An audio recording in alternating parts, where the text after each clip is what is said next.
الشیطان الرجیم بسم اللہ الرحمن الرحیم الحمدللہ الذی ہدانا لہذا وما کننا لنہتدی لولا ان ہدانا اللہ لقد جاءت رسل ربنا بالحق الصلاة والسلام علی الرسول المسدد المصطفى الامجد المحمود الاحمد مولانا و مولا الکونین جد الحسن والحسین اعنی ابا القاسم محمد اللہم صلی علی محمد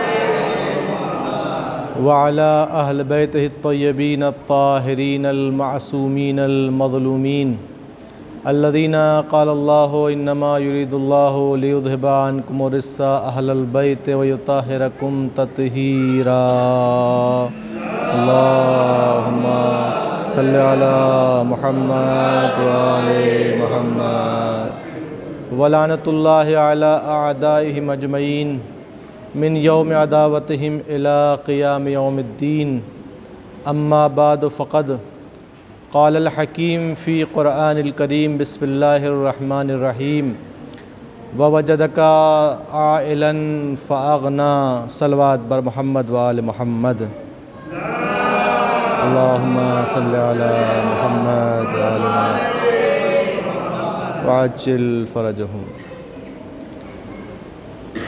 مومنین کرام، قرآن حکیم کے سورہ ضحیٰ کی آیت نمبر 6 کہ جس کی تلاوت میں نے آپ کے سامنے فرمائی، جس میں پروردگار عالم ارشاد فرما رہا ہے، اپنے حبیب اپنے رسول کو مخاطب کر کے ارشاد فرما رہا ہے وَوَجَدَكَ عَائِلًا فَأَغْنَا، اے میرے حبیب، کیا ہم نے آپ کو جب نادار اور غریب پایا تو کیا آپ کو غنی نہیں بنایا، آپ کو مالدار نہیں بنایا؟ شب شہادت زوجۃ الرسول مادر بطول ملکۃ العرب محسنہ اسلام کہ جس نے اسلام پر احسان کیا، جس نے دین اسلام پر اپنی دولت کے ذریعے اپنے مال کے ذریعے احسان کیا، سیدۃ القریش سیدۃ النساء سیدۃ العرب حضرت خدیجہ سلام اللہ علیہا کی شب وفات، اللہم صلی علی محمد وآل محمد کی شب شہادت ہے۔ یہ وہ خاتون ہے کہ جس کی عظمت اور جس کی فضیلت کے قصیدے خود پروردگار عالم نے قرآن مجید میں پڑھے ہیں، اور پوری شخصیت اور پورے کمالات و فضائلوں کو سمیٹتے ہوئے پروردگار عالم نے ایک جملے میں جو قصیدہ پڑھا ہے جناب خدیجہ بنت خویلد کا، جناب خدیجہ کا، زوج رسول کا، وہ یہ ہے کہ اے میرے حبیب، جب ہم نے آپ کو نادار اور فقیر پایا تو کیا ہم نے آپ کو غنی نہیں بنایا؟ یعنی یہ وہ ایک جملہ چھوٹا سا ایک فقرہ نہیں ہے، بلکہ یہ وہ قصیدہ ہے حضرت خدیجہ سلام اللہ علیہا کی شان میں جو پروردگار عالم نے پڑھا ہے۔ اس لیے تمام فضائل کو سمیٹ کر اللہ نے ایک جملے میں ان کی پوری شخصیت کو بیان کر دیا کہ خدیجہ کون ہیں، جن کی آج شب شہادت ہے 10 ماہ رمضان سن 10 بعثت کو آپ کی شہادت واقع ہوئی۔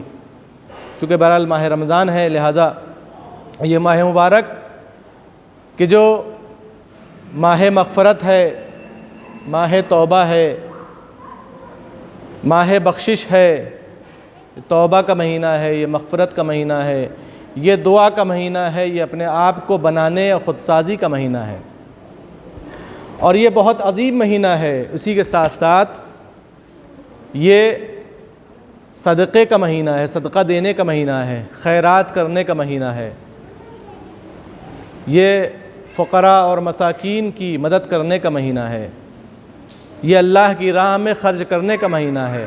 ماہ رمضان صرف کھانے کا مہینہ نہیں ہے، بلکہ کھانے زیادہ کھلانے کا مہینہ ہے۔ کھانا کم ثواب رکھتا ہے اس مہینے میں، کھلانے کا زیادہ ثواب ہے۔ کہا روایت میں ہے کہ اگر کوئی ایک لقمہ بھی کھلا رہا ہے تو اس کو بھی پروردگار ثواب سے محروم نہیں کرتا ہے، اتنا ہی ثواب ملتا ہے کہ جو روزہ رکھنے والے کو ثواب مل رہا ہے۔ اور اسی کے ساتھ ساتھ یہ مہینہ حرام کاموں سے پرہیز کرنے کا مہینہ ہے، محرمات سے دور رہنے کا مہینہ ہے۔ صادق آل محمد حضرت امام جعفر صادق علیہ السلام ارشاد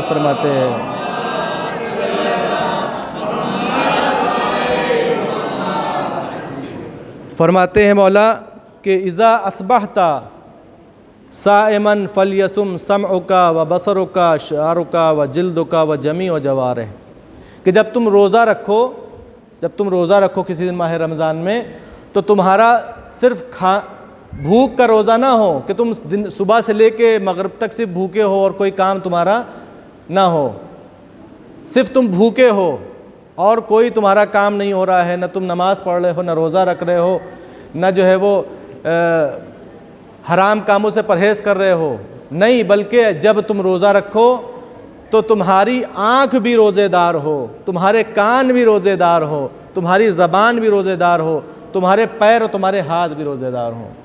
مطلب کیا ہے؟ مطلب یہ ہے کہ تمام اعضاء و جوارح کہ جس سے ہم کام کرتے ہیں ان سب کا روزہ ہو۔ ان سب کا روزے کا مطلب کیا ہے؟ بھائی زبان، روزے میں تو انسان کو بھوکا رہنا ہے، ہمارا جسم روزہ رہے، اس کا مطلب کیا ہے؟ تو معصوم نے فرمایا اس کا مطلب یہ ہے کہ ہمارا کان کا روزہ یہ ہے کہ ہم ان آوازوں کو نہ سنیں جو اللہ نے حرام قرار دی ہیں۔ ہماری آنکھ کا روزہ ہے کہ نامحرموں کو ہم نہ دیکھیں۔ ہماری زبان کا روزہ ہے ہم کسی کی غیبت نہ کریں، کسی کو برا نہ کریں، کسی کو گالی نہ دیں۔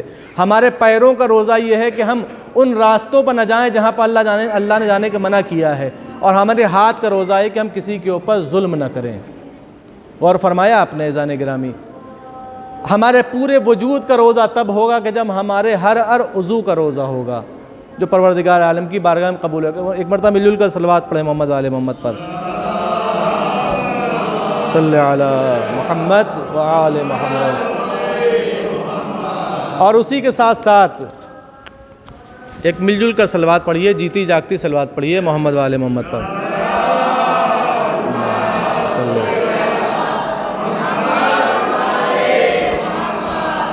دیکھیے، اگر آپ چاہتے ہیں کہ آپ کی دعائیں قبول ہوں، سبھی چاہتے ہیں ہماری دعائیں قبول ہوں، اگر ہم چاہتے ہیں ہماری دعائیں قبول ہوں اور ہمارے گناہوں کی بخشش ہو اور ہمارے گناہوں کے لیے ملائکہ استغفار کریں، تو ہمیں ایک کام کرنے کی ضرورت ہے، صرف ایک کام۔ وہ کیا ہے؟ محمد و آل محمد پر مل جل کر صلوات پڑھنا چاہیے۔ اللہم صلی علی محمد۔ بہت عظیم عمل ہے یہ، اس کو کم مت سمجھیے۔ ایسا محسوس ہوتا ہے جیسے گراں ہو رہا ہے، ہمیں زبان کھولنا، ہونٹوں کو ہلانا، آواز نکالنا، یہ بہت بھاری محسوس ہو رہا ہے۔ رسول فرماتے ہیں سب سے بخیل، کنجوس انسان وہ ہے کہ جو میرا نام آنے کے بعد میری آل پر مجھ پر صلوات نہ پڑھے۔ سب سے کنجوس وہ ہے۔ صرف پیسہ جیب میں رکھنا، کسی کو نہ دینا کنجوسی کی علامت نہیں، بلکہ محمد و آل محمد پر صلوات نہ پڑھے وہ سب سے بڑا کنجوس ہے۔ ہم میں کتنے لوگ ہیں جو صلوات پڑھتے ہیں جب نام آتا ہے؟ اپنے آپ سے پوچھئے، انصاف سے پوچھئے کہ ہم صلوات پڑھتے ہیں محمد پہ؟ نہیں پڑھتے ہیں۔ کتنا عظیم عمل ہے یہ! ایسا عمل ہے، آخری بات اس حوالے سے، اس کے بعد موضوع پر آ رہا ہوں، یہ ایسا عمل ہے کہ جس میں ہمارے ساتھ اللہ شریک ہے، اس کا رسول شریک ہے اور ملائکہ شریک ہیں۔ اب سوچئے جس کام میں خود وحدہ لا شریک ہو جائے، اس کام کا مرتبہ کتنا ہوگا۔ ایک صلوات پڑھیں محمد و آل محمد پر، صلی علی محمد و آل۔ ابھی بھی دیکھیے سب کی آواز نہیں آئی، کچھ لوگوں کے منہ جو ہے وہ ایسے چپکے جیسے لگتا ہے فیویکوئک لگی ہوئی ہو، فیویکول لگا ہوا اس میں، ہلتے ہی نہیں ہیں۔ صلی علی محمد و آل۔ بہرحال تو یہ فضیلت صلوات ہے، انشاءاللہ کبھی موقع رہا تو اس کے حوالے سے مفصل گفتگو ہوگی۔ تو ان تمام کاموں کے ساتھ یہ مہینہ فقراء اور مساکین کی مدد کرنے کا مہینہ ہے، ان کی ہیلپ کرنے کا مہینہ ہے۔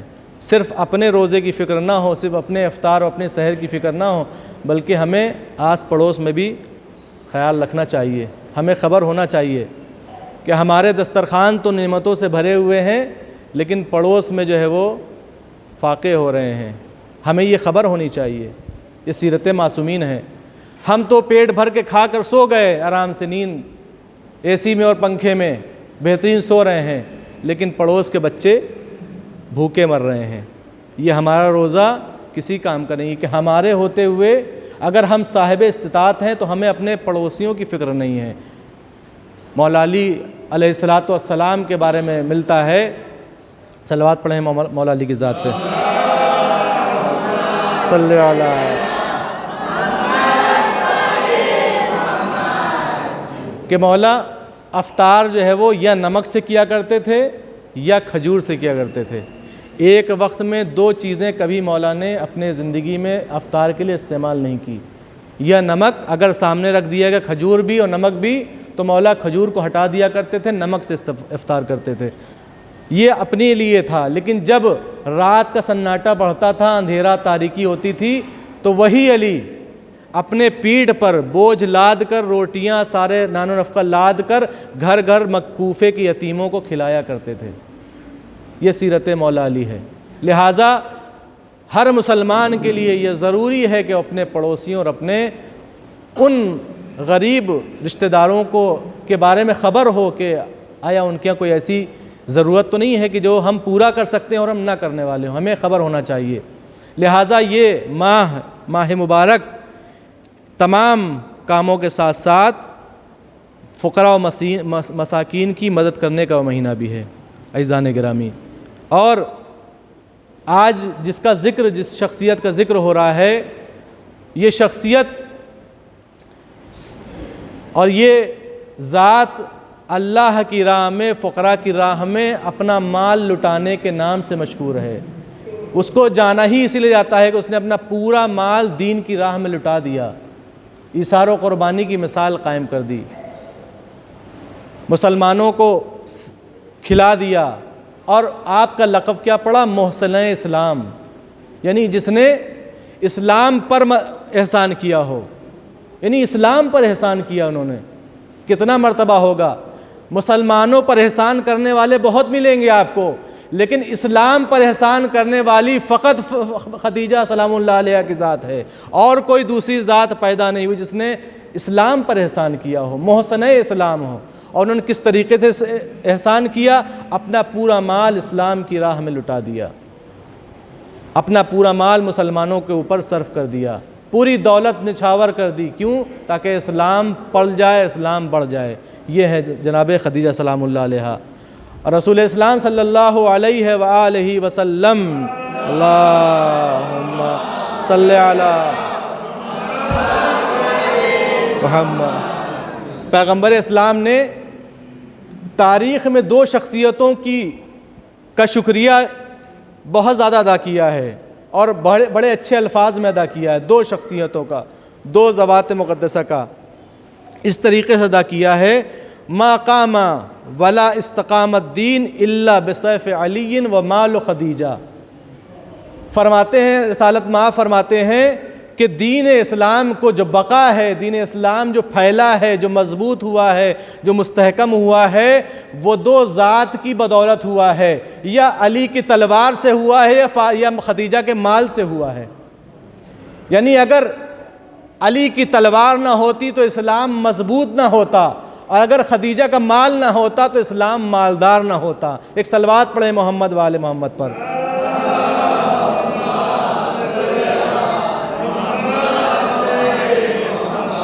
دین اسلام ان دو ذوات مقدسہ کی محنتوں کا نتیجہ ہے۔ واقعاً حضرت خدیجہ سلام اللہ علیہ ایک تاریخ ساز خاتون ہیں، جنہوں نے اپنے کردار کے ذریعے، اپنی رفتار کے ذریعے اور اپنے عمل کے ذریعے تاریخ کے صفحات پر، تاریخ کے پیجوں پر وہ نقش کیے ہیں، ثبت کیے ہیں کہ تا قیام قیامت کوئی مٹا نہیں سکتا، اس کو کوئی مٹا نہیں سکتا جو تاریخ میں انہوں نے نقش چھوڑے ہیں جناب خدیجہ سلام اللہ علیہ نے۔ ان کی عظمت اور ان کی فضیلت کم نہیں ہے، صرف وقت نہیں ہے، صرف اشارہ ہی کرنے کا وقت ہے، مفصل بیان نہیں دیا جا سکتا، لیکن ضرورت ہے کہ جناب خدیجہ کی شخصیت پر مفصل گفتگو کی جائے۔ کہ جو ہوتی نہیں ہے، ہونا چاہیے۔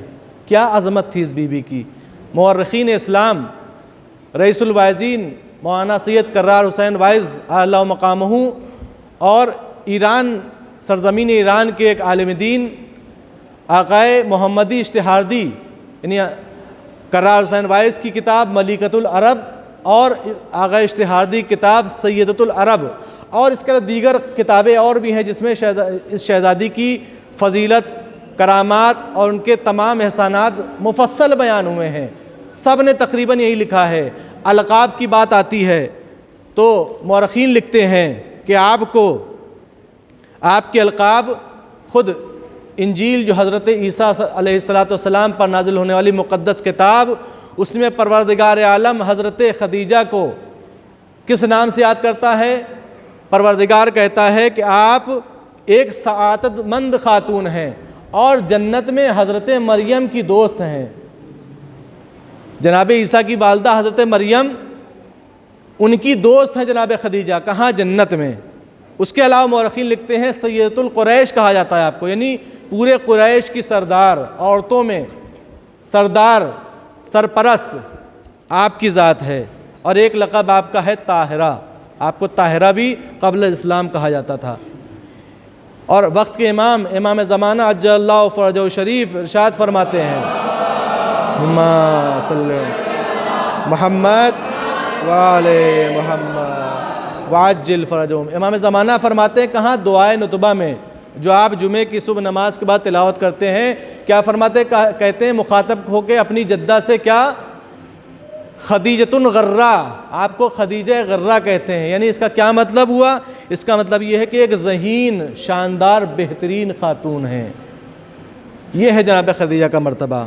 اور اس کے علاوہ جو فضیلت جناب خدیجہ کو پروردگار نصیب کی ہے وہ یہ ہے کہ جنت کی 4 اہم ترین خاتون، پوری کائنات میں ان 4 خواتین سے افضل کوئی خاتون پیدا نہیں ہو سکتی قیامت تک۔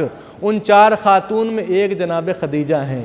سب سے پہلے مریم بنت عمران حضرت عیسیٰ علیہ السلام کی والدہ، دوسرے جناب آسیہ بنت مزاحم فرعون کی زوجہ، تیسرے فاطمہ بنت محمد اور چوتھے حضرت خدیجہ سلام اللہ علیہا۔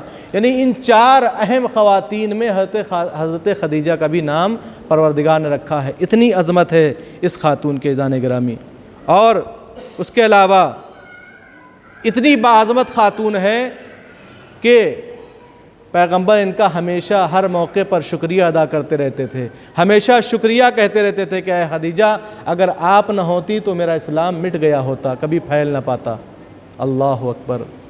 کیوں؟ اس لیے کہ جناب خدیجہ نے اپنے مال کو اسلام کے اوپر قربان کر دیا۔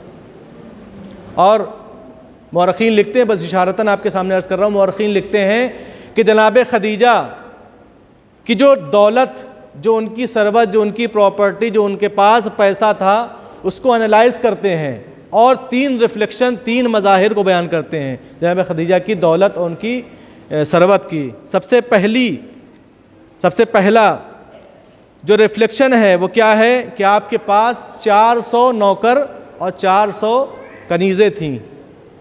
کس لیے تھیں؟ اپنی خدمت کے لیے نہیں کہ وہ اپنا پیر دبوائیں یا اپنی خدمت کروائیں، نہیں، بلکہ کاروبار کو سنبھالنے کے لیے۔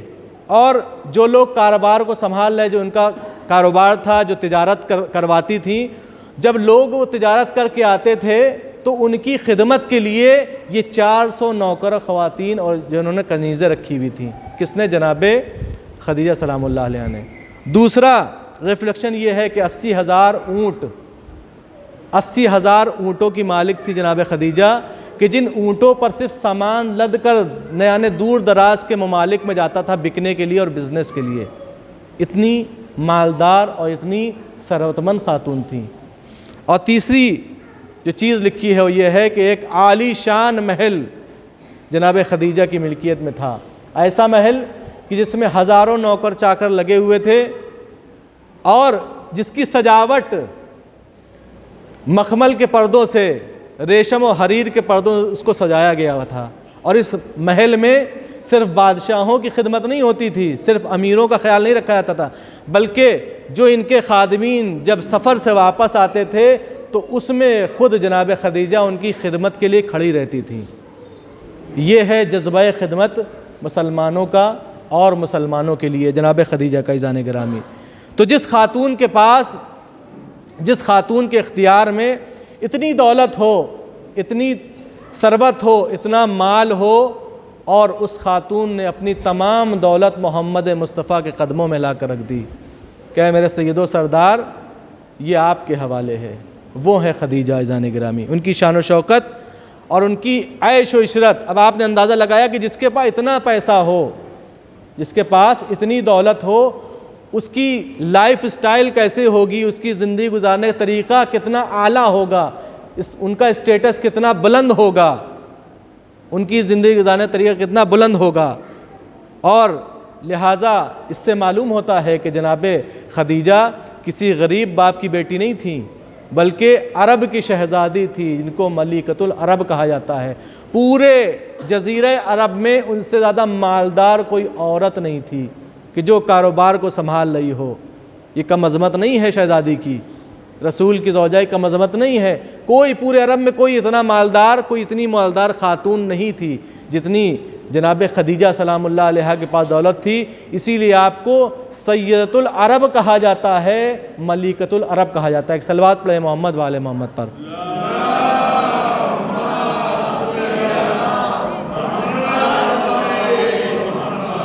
اور یہی وجہ ہے کہ اسلام خدیجہ کی اسی دولت کے ذریعے پھیلا ہے کہ جس کا شکریہ رسول اسلام ہمیشہ ادا کرتے تھے، ان الفاظ میں ادا کرتے تھے، ما نفعنی مال قط مثل ما نفعنی مال خدیجہ، کہ مجھے جتنا اور جس قدر خدیجہ کے مال سے نفع حاصل ہوا ہے، کسی کے مال سے اتنا فائدہ نہیں ملا، اس لیے کہ خدیجہ کے مال میں اتنی برکت تھی کہ اسلام کے جو ڈگمگا رہا تھا اس وقت اسلام کا درخت بلند ہو کر پھیل گیا، پورے دنیا میں پھیل گیا۔ یہ خدیجہ کے مال کی بدولت ہوا عزیزان گرامی۔ اسی لیے قرآن جناب خدیجہ کا قصیدہ پڑھتا ہوا نظر آتا ہے، وَوَجَدَكَ عَائِلًا فَأَغْنَىٰ، اے میرے حبیب، پروردگار کہہ رہا ہے کہ اے میرے حبیب، جب ہم نے آپ کو نادار اور فقیر پایا تو کیا ہم نے آپ کو غنی نہیں بنایا؟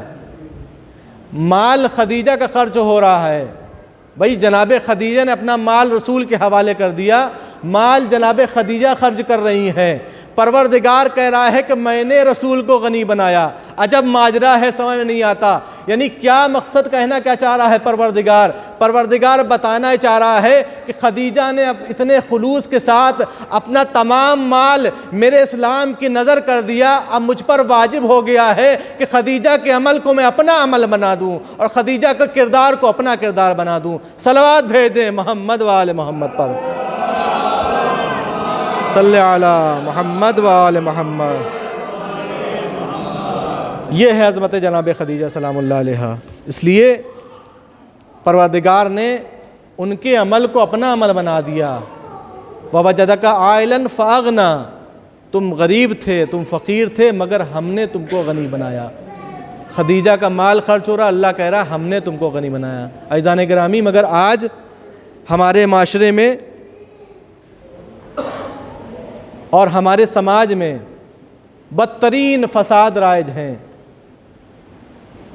گھروں کی، ہر گھر میں تقریباً یہی حالت ہے، میاں بیوی کے درمیان اختلافات ہیں، خاندانوں میں اختلافات چل رہے ہیں، جھگڑے چل رہے ہیں، فسادات چل رہے ہیں۔ کیوں؟ اس لیے کہ آج سیرت حضرت خدیجہ سلام اللہ علیہا پر عمل نہیں ہو رہا ہے۔ آج معاشرہ فساد کا شکار ہے، بے عمل معاشرہ ہے، اس لیے کہ اگر سیرت فاطمہ زہرا اور سیرت حضرت خدیجہ سلام اللہ علیہ پر عمل ہو جائے تو یہ فساد دنیا سے مٹ جائیں، معاشرے سے مٹ جائیں۔ حضرت خدیجہ کی سیرت دنیا کے تمام عورتوں کے لیے ایک نمونہ عمل ہے، ایک مثال ہے، ایک رول ماڈل ہے۔ وہ اگر اس پر عمل کر لیا جائے تو دنیا میں یہ فساد کبھی رائج نہ ہو، اس لیے کہ جناب خدیجہ معصوم نہیں تھیں، اللہ نے ان کو عصمت پر فائز نہیں کیا تھا۔ دیکھیں، اگر کوئی معصوم ہے اس کی فضیلت اپنی جگہ ہے، حالانکہ معصومین نے بھی زندگی ہم انسانوں کی طرح، عام انسانوں کی طرح گزاری ہے۔ کیوں؟ کبھی سوال آپ کے ذہن میں آیا کیوں انہوں نے ایسا کیا ہے؟ تاکہ وہ ہم ان کو اپنا نمونہ عمل بنا سکیں۔ اگر وہ معجزے سارے کام کرتے ہوئے نظر آئیں گے اپنے، تو پھر وہ نمونہ عمل نہیں ہو سکتے، بلکہ ان کو زندگی میں معاشرے کے درمیان اتر کر عام انسان کی طرح زندگی گزارنا ضروری ہے۔ لہٰذا معصومین ہمارے لیے نمونہ عمل ہے، لیکن حضرت خدیجہ تو معصوم بھی نہیں ہے۔ سوچئے، ایک غیر معصوم ذات، اس نے اس طریقے زندگی گزاری ہے کہ اللہ نے اس کو نمونہ عمل بنایا ہے۔ یہ جو اختلافات، یہ جو پریشانیاں ہو رہی ہیں، وہ کیوں ہو رہی ہیں؟ اس لیے کہ ان کی سیرت پر عمل نہیں ہو رہا ہے۔ جو عورت اتنی مالدار ہو، اتنی دولت ہو، جس کے پاس اتنی ثروت ہو کہ جس کے پاس پورے عرب سے بادشاہوں کے، وزیروں کے، امیروں کے، سب کے رشتے آ رہے ہوں، اور وہ عورت، وہ خاتون اپنا زندگی کا اپنا ہمسفر زندگی ایک ایسے انسان کو بنا رہی ہے جس کے پاس دولت ہی نہیں ہے، جو بظاہر غریب ہے۔ انہوں نے اپنے کو منتخب کر دیا محمد کے لیے، کیوں آخر؟ اور محمد مصطفیٰ کو انتخاب کر لیا، تمام کو ٹھوکر مار کر محمد مصطفیٰ کے قدموں میں آنا گوارا کر لیا جناب خدیجہ سلام اللہ نے۔ جبکہ اتنی عیش و عشرت کی زندگی، اتنا دولت، اتنا پیسہ، اتنی پراپرٹی، سب کچھ، نوکر چاکر، سب کچھ جناب خدیجہ نے سب کچھ ہوتے ہوئے لیکن انتخاب کیا تو ایسے کو انتخاب کیا کہ اس کے پاس مال نہیں تھا لیکن کردار اس کا بلند تھا۔ انہوں نے کردار کو انتخاب کیا، مال کو انتخاب نہیں کیا عزیزان گرامی۔ لیکن آج ہمارے معاشرے میں کیا ہو رہا ہے کہ ادھر لڑکیاں اپنے ماں باپ کے گھر سے شوہر کے گھر میں پہنچتی ہیں کہ اپنی خواہشات کی، اپنی چاہتوں کی اور اپنی ضرورتوں کی کے مقبرے میں شوہروں کو دفن کر دیتی ہیں، اپنے شوہروں کو ان خواہشات اور ان ضرورتوں کے مقبروں میں دفن کر دیتی ہیں۔ اور ہر گھر میں تقریباً ایسے ہی ہو رہا ہے، تقریباً اگر آپ جائزہ لیں یہی حالات ہیں، آج یہی حالات پائے جا رہے ہیں۔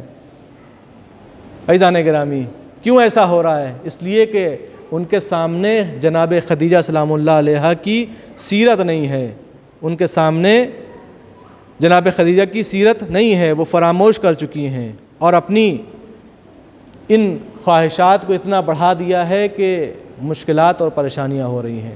اگر شوہر نے حسب فرمائش ان کی خواہشات کو پورا نہیں کیا یا پورا نہیں کر پایا تو پھر ہزار طنز و تشنیع، ہزار طعنے، ہزار ملامتیں کہ میری زندگی خراب ہو گئی، میری قسمت برباد ہو گئی، میں تو برباد ہو گئی، میرا مقدر پھوٹ گیا، میرے ماں باپ نے مجھے کہاں جھونک دیا، میری زندگی جہنم بن گئی، اور نہ جانے کیا کیا، میں تو نوکرانی بن گئی۔ ایسے طنز و تشنیع شروع ہو جاتے ہیں عزیزان گرامی۔ یہی ہو رہا ہے، آپ دیکھیں اپنے معاشرے میں اس سے بدتر، بلکہ اس سے بدتر حالات ہیں۔ اور کمال کی بات تو یہ ہے کہ صرف امیر ماں باپ کی لڑکیاں ہی نہیں، بلکہ جو غریب کے گھر سے لڑکیاں آ رہی ہیں، جن کے گھر میں خود کھانے کو نہیں تھا، خود فاقے ہو رہے تھے، جن کی خود شادیاں نہیں ہو رہی تھیں، جب وہ سسرال پہنچتی ہیں تو کیا کرتی ہیں؟ ایک ہنگامہ مچا ہوا ہے، وہ تمام طنز و تشنیع جو ہم نے آپ کو بتائے ہیں وہ سب بیان کیے جا رہے ہیں، اور ایک فساد برپا پیدا کر دیا گیا ہے۔ کیوں؟ اس لیے کہ ان کے سامنے جناب خدیجہ سلام اللہ علیہا کی سیرت نہیں ہے، اس لیے کہ جناب خدیجہ وہ باعظمت خاتون ہے کہ جنہوں نے اتنی دولت ہونے کے باوجود، نوکر چاکر ہونے کے باوجود، ہر آسائش و آرام ہونے کے باوجود، پیسہ ہونے کے باوجود، عزت و احترام سب کچھ ہونے کے باوجود، جب جناب خدیجہ سلام اللہ علیہا اپنے باپ کے گھر سے محمد کے گھر میں آئی ہیں تو پھر جناب خدیجہ نے اپنا لائف سٹائل نہیں چلایا، بلکہ وہ کردار اپنائے جو محمد کا کردار تھا۔ ایک صلوات بھیج دیں محمد و آل محمد پر۔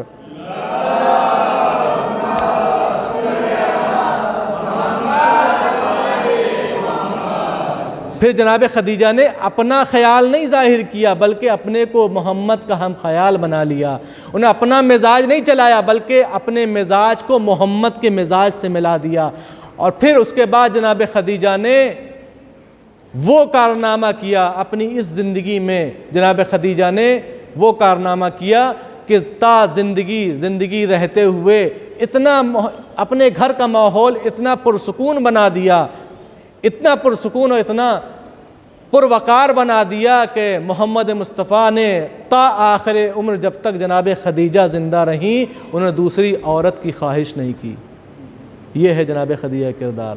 واقعاً ہمارے لیے اور تمام ان عورتوں اور ان لڑکیوں کے لیے جن کی نئی نئی شادی ہو رہی، نمونے عمل ہیں جناب خدیجہ کی سیرت، اور اگر ان کو اپنا لیا جائے تو واقعاً ہر گھر ان فساد سے پاک ہوگا اور ہمارا معاشرہ ایک کامیاب معاشرہ شمار ہوگا، ترقی اور کامیابیوں کے منزلوں کو طے کرے گا۔ لیکن شرط یہ ہے کہ ان کی سیرت پر عمل کیا جائے، اپنی ضرورتوں کو کم کیا جائے اور اپنے کو اپنے شوہر کا مطیع و فرما بردار بنایا جائے۔ عزیزان گرامی، یہ ہے جناب خدیجہ کبریٰ سلام اللہ علیہا کی سیرت اور ان کا کردار اور ان کی عظمت، کہ جس عظمت کو دیکھتے ہوئے پروردگار عالم نے انہیں نمونے عمل بنایا ہے۔ ایک صلوات بھیج دیں محمد و آل محمد پر۔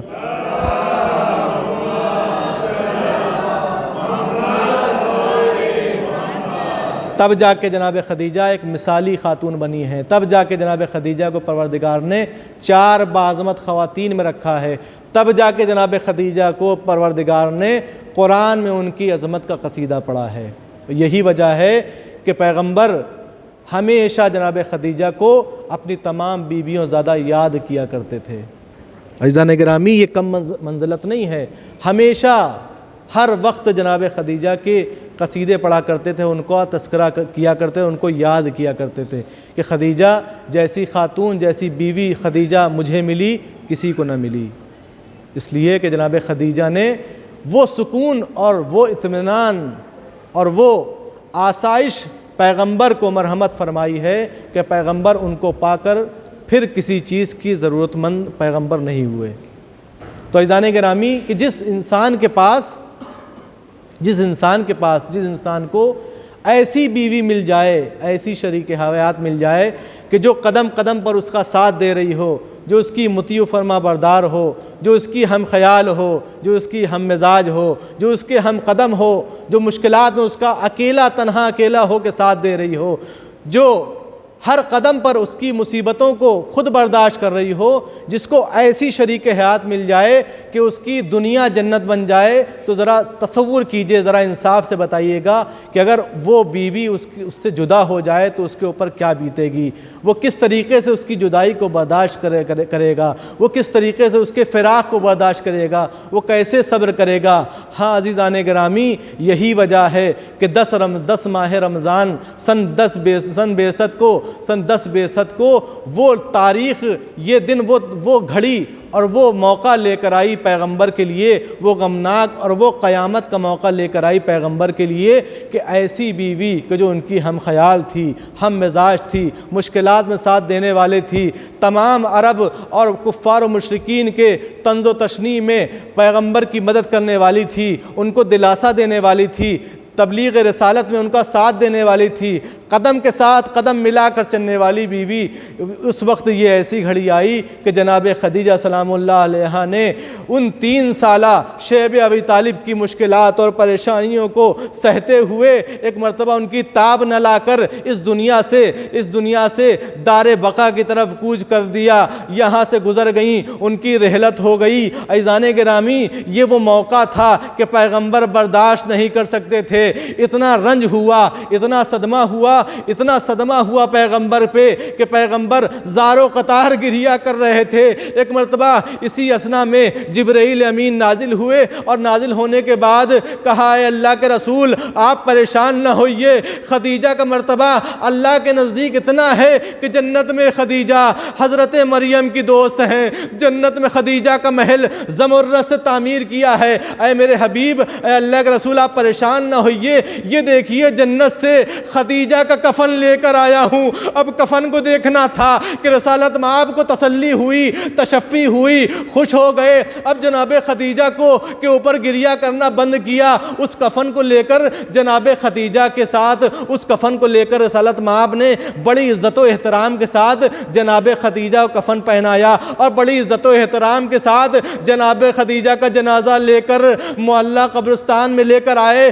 قبر کو کھودا اور اس قبر میں جناب خدیجہ کو اپنے ہاتھ سے بڑے عزت و احترام کے ساتھ لٹا دیا۔ میں ایک جملہ کہوں گا، اے بی بی، میں دست بستہ گزارش کرتا ہوں، ارے آپ کی شہادت، ارے آپ نے بڑی مصیبتیں اٹھائی ہیں، بڑے برے دن دیکھے ہیں، بڑی مصیبتوں کے دن کاٹے ہیں، لیکن آپ کی شہادت کے بعد ارے رسالت مآب کے ہاتھوں سے آپ کو کفن نصیب ہو گیا، آپ کو مٹی نصیب ہو گئی، آپ دفن تو کر دی گئی، لیکن ذرا کربلا کے میدان میں آ کر دیکھیے، ارے یہ زمین کربلا پہ پڑا آپ کا نواسہ حسین 3 دن تک بے گور و کفن پڑا رہا، نہ کوئی کفن دینے والا تھا، نہ کوئی دفن کرنے والا تھا۔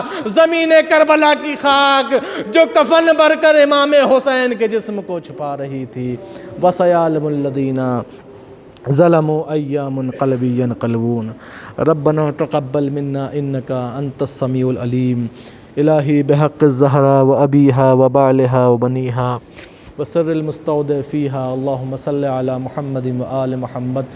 بار اللہ تجھے محمد و آل محمد کا واسطہ ہماری اس مختصر سی عبادت کو قبول فرما۔ بار اللہ ہمارے تمام اعمال صالحہ کو قبول فرما۔ بار اللہ اس ماہ مغفرت میں ہمارے تمام گناہوں کی بخشش فرما۔ بار اللہ ہم تمام مومنین و مومنات کی مغفرت فرما۔ بار اللہ ہمارے تمام مرحومین و مرحومات کی مغفرت فرما، ان کے برزخ کے مراحل کو آسان فرما۔ بار اللہ تجھے محمد و آل محمد کا واسطہ ہمارے معاشرے کی تمام خواتین و تمام ماؤں بہنوں کو سیرت حضرت خدیجہ پہ چلنے کی توفیق عطا فرما، سیرت حضرت فاطمہ زہرا پہ چلنے کی توفیق عطا فرما۔ بار اللہ ہمارے معاشرے سے تمام فساد و پریشانیوں کو دور فرما۔ بار اللہ ہمارے معاشرے کو الہی و دینی معاشرہ بنا دے۔ پروردگار تجھے محمد و آل محمد کا واسطہ جہاں جہاں بھی شیعان حیدر قرار ہیں، ان کی جان و مال و عزت و آبرو کی حفاظت فرما۔ جہاں جہاں مظلومین ہیں ان سب کو ظلم سے رہائی عطا فرما۔ جو ظالمین و مستکبرین ہیں ان سب کو نیست و نابود فرما۔ پروردگار تجھے محمد و آل محمد کا واسطہ حجت آخر کے ظہور میں تعجیل فرما۔ ہم سب کو ان کے ناصرین و مددگار میں شمار فرما۔ ربنا تقبل منا